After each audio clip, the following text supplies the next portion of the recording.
the structure, training and weaponry of the BSF is cut out for the task given to it. Mr. Gill, since the BSF is often asked to perform different and multiple tasks, do they have the weapons to perform these specific kind of tasks? The weaponry and other equipment is reviewed from time to time, and it's based upon situations and the new equipment available in the market. So I feel that it is suited, whatever is being purchased, and whatever there is, whatever shortfalls are felt are recommended, taken up under special schemes. There are modernization plans going. Very often the BSF men end up controlling mobs. So are they equipped with shields, with batons, with tear gas shells? There were two views. One, if the BSF is accepting such responsibility, we should be trained for it. Or if we are not accepting it, there is no need for these, because taking into account the education level of the troops, we are already training them in so many spheres that to give them tear gas, lathis and shields and start training them in this, I mean, then what is the point of the CRPF? It's not proper to train them now for controlling the mobs. They are trained for border guarding. The weaponry, their equipment, everything is in that context. If you change over, the ethos will change. You can't set up. Was it any different when you were in the BSF? No, that was okay. But controlling mob with the lathis, that was not the situation at that time. We were dealing with the militants, with the insurgents, and we were good enough. But as Mr. Gill has pointed out, you can't change the ethos of the force. Otherwise. But Mr. Gill, I remember the BSF got involved in a very ugly situation. I think it was in Beach Bihara in Kashmir, where they had to fire on a mob which had attacked the BSF post. The first incident took place 6th of January 92. Yes. And this was a sort of a reaction and agitation to that incident, and it was a sopor chalo kind of an agitation. Right. For one thing, I don't think that the government of the day should have put the BSF to handle a mob that was moving to an anti-BSF agitation. Right. I mean, that was the basic, and in those days, if I may add, it was a constant refrain of the officers and commanders in the valley that we are not a force for day-to-day mob control. We are here for internal security duty. We will handle counter-terrorism. We are equipped for it. We have the capacity to do it. But we do not have any means to control a mob. And it was a constant refrain that someday this force is going to end up opening fire. Because the only thing they carry is a weapon. He's right. In Beach Bihara, I was there as additional. Yes. He's right. This should have been handled by the local police or the CRPF with lathis. Our BSF were deployed round the corners, in nooks and everywhere. When the people were coming out of the mosque, they were agitated, they were raising slogans. And when they started shouting at our BSF deployed singly, one person is here, a second person is there. And then, he feels he is under siege. And it happened, he felt he is under siege and he had no other weapon, nothing else to defend himself than to fire. He didn't have lathi. But they surely didn't exercise restraint at that point of time. Restraint, it was not an attack on a platoon or a section. And when the mob is attacking a particular constable, shouting at him, pelting stones and everything, he had no option except out of panic. Not correct, obviously not correct.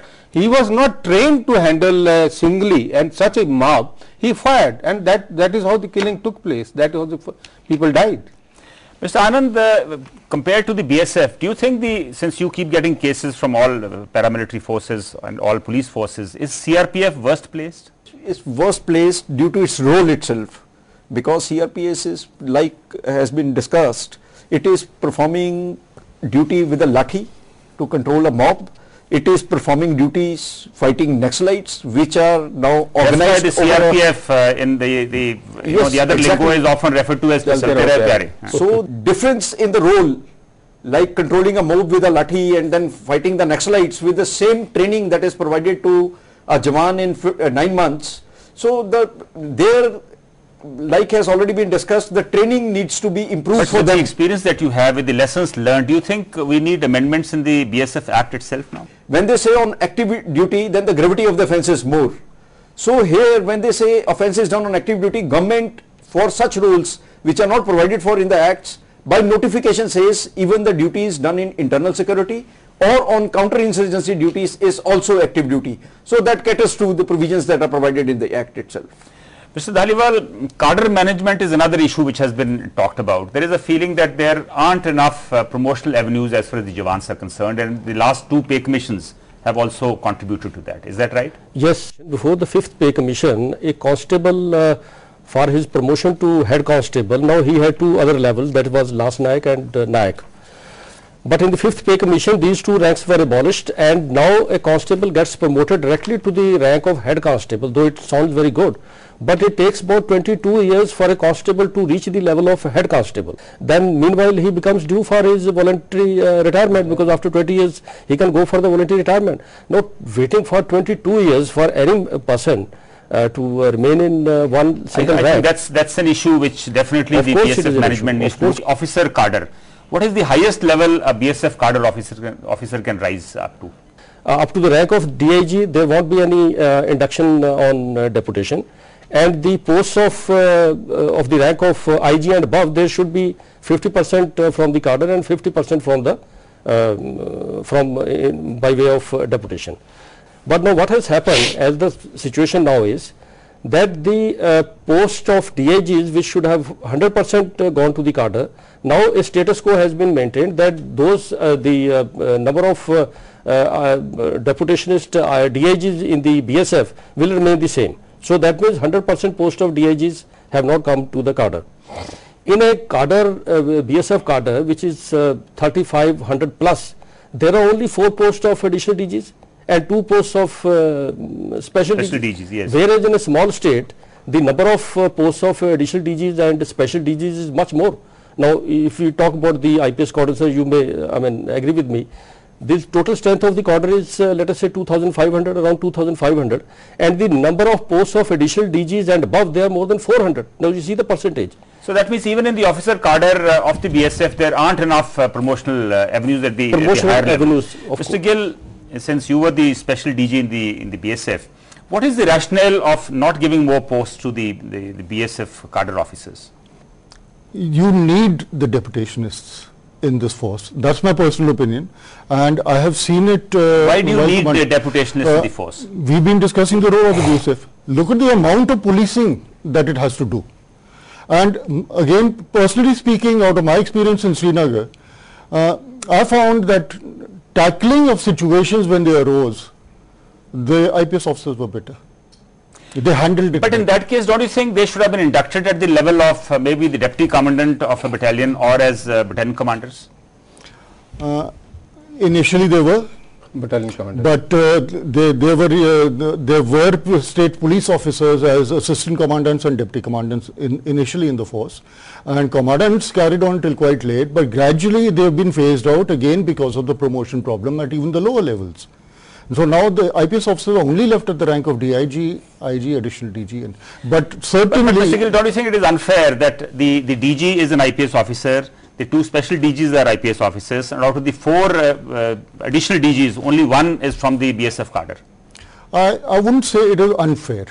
What I would say is that there should be the openings upwards, and there should be a parallel laying down of criteria for promotion, and whoever qualifies should come into the selection process. Mr. Dogra, would you agree with Mr. Gill? I totally agree with him, not as an IPS officer. Otherwise also, I think the character ethos of BSF is such. But isn't that better understood, the character and ethos is better understood by the BSF cadre officers themselves? Well, I have a long stint in the BSF. I have interacted and multifarious roles in BSF. I think all officers have been very good, whether it was cadre officers or the IPS. In the BSF, as a BSF DIG or IG, I have found officers up to the required standards, and they could motivate the troops. And so that means despite your long stint in the BSF, your loyalties still remained with the IPS. No, it's not the question of loyalty. I have seen the working otherwise also. As an IPS officer went as DIG BSF Bikaner and IG BSF Jammu, IG BSF Srinagar and IG BSF Punjab, then additional DG BSF. I think I was handling it well. My interaction, my relations with the civil, the working with the troops, everybody was doing well. But I think it is quite harmonious to have. So it is quite harmonious to get some people from outside. We are running out of time, Mr. Dhaliwal. Would you like to have a quick comment on what Mr. Gill and Mr. Dogra is right to the extent, because when he was in the BSF, now his length of service was more than the officer he was commanding as a DIG. Now you see a stage has come in the BSF where a commandant now he has put in 20 years of service, or let us say DIGs, they have put in 30 years plus service. Now how would a DIG feel when a IPS officer comes with 20 years of service? Now is he in a better position to guide the things, or a person? Mr. Anand, now you have an outside view of the inside as far as the BSF is concerned. What is your opinion? Does all this lead to some kind of a dip in the morale? No, career management definitely affects, because like it's been told, Lance Naik and Naik rank was a very effective rank, where the Jawan coming as a constable was founding a promotional avenue. After 6 years he is becoming a Lance Naik, after another 6 years he is becoming a Naik. So he is commanding a section also where he feels that about the senior ranks of the large number of IPS officers coming on deputation. Definitely large number of IPS officers are coming. They become hardcore also. They are working there for many years. When they are working there for many years, they have the hang of the things. But coming at the very higher level, it will be lacking. Like I going as a direct entry assistant commandant has better knowledge of a company than to come and command a sector, sitting at a sector level and commanding at a sector level, and initially starting from where you learn to command a company, which is the grassroots level where the deployment of the border security force is done. Some difference of functioning. Definitely. Mr. Gill, we are running out. Yes, please. May I just add, this is now actually got nothing to do with the cadre management as okay. such. One thing we are missing out on the abolition of the posts of Naik and Lance Naik. There were so many positives in this. First, the person concerned, which is the first priority of the force, he was getting trained for the next level of command. So every 4, 5, 6 years, he would end up with a very detailed training course. Then he got that rank and he learnt that command, and he had the personal satisfaction that he is now commanding 11 men. After that, he again gets another opportunity at training. He is trained once more. He picks up the next rank. He is personally satisfied that he is now commanding, he is now the 2IC of the entire section. And then he gets trained a third time and becomes. So you agree with your experience that the damage which was done should be undone? Yes, certainly. There is no last Naik post should be there. Now, Mr. Gill, we are running out of time, but a quick comment from you. Now, BSF battalions are much larger than the army battalions. I think the same number of officers, 14 to 15, and you have 6 to 7 companies in the BSF against 3 to 4 in the army. You have close to 1400 BSF Jawans in a battalion, compared to about 6 to 700 in the army. Do you need a change in this system? Without doubt. 7 companies for one commandant to command without any external support. The army battalion is smaller, fewer companies are service companies. So did you push for a change on those lines? Very strongly, and we oppose the 7th company in every aspect. There is no officer who handles only the administrative aspect. Everyone is doing dual roles. The commandant is overworked now. He's got so many more men to command. And the 7th company in name is with the battalion, because the 7th company invariably is on internal security duty for the short term. And the short term actually turns out to something 8 to 10 months in the year. Each time it is 1.5 months. So that means you need lesser companies, you need smaller battalions. It will be more compact, better officers. Thank you, gentlemen, for joining us in this discussion. BSF today is given multiple tasks, from preventing armed infiltration to trans-border crime to internal security duties. Since this seriously affects their training, weaponry and even ethos, there is a dire need to redefine the role of this important organization, the Border Security Force.